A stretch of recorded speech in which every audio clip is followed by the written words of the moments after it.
Good afternoon. It is Sunday the 31st of January, so here is my next video diary. Not a long one this at all, just a bit of a basic catch up. I've taken the lids off of all the seedlings just so you can see the growth, and again just in this last week since we last looked at them, it is frankly staggering. They've all come on beautifully. Not an awful lot of change other than they're getting a little bit leggy, some of them. So if you look, say, at these, the Tabascos, they're quite long, which is where they're reaching out to try and get more sunlight.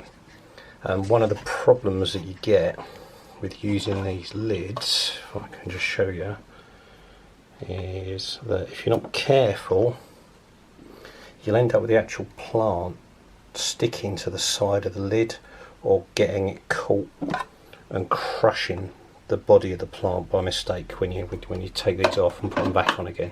So that's just something to be aware of, and that's why you'll see all of these extra little name posts that I've put in, which are just there really to keep the plants from touching the side of the trays. The only other big thing I've done this week is I've given them a damn good water. So you'll remember when we initially planted them, it's nice wet. This is a seeding soil, so it's very sandy, very dry, so that was wet, and then when we put the actual seedlings on top and just buffeted them down, we just watered them with a sprayer. So what I've done this week is fed them from the bottom, so I put water directly into the bottom of the propagator, a couple of centimetres really, and that's all got soaked up into these now, so they've got a nice hefty weight to them. You can see that the soil's quite dark where the water's risen up, and hopefully this is going to encourage the roots now to start really digging down and looking for water when they need them. Big thing with chilies is they don't actually need a lot of watering, and what they'll often do is when you do water them, you'll get a sudden burst of growth as a result of that watering, so we don't need to do that often. I'll just give them a little spray every now and then over the following week, I think.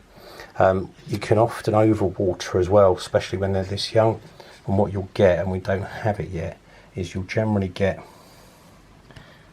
let's see if I can focus. No, it doesn't fancy focusing. What you generally get is like a slight browning on the end of the leaves, just on the tips of the leaves, and that's telling you that you're overwatering them. The other thing to see is, again, I don't know what the focus is going to be like. That's probably the best one. See if I can get in there.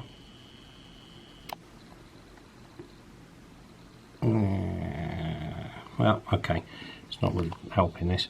But what you'll often get is you'll see something black on the end of a leaf that looks like possibly mould or a bit of dirt or something.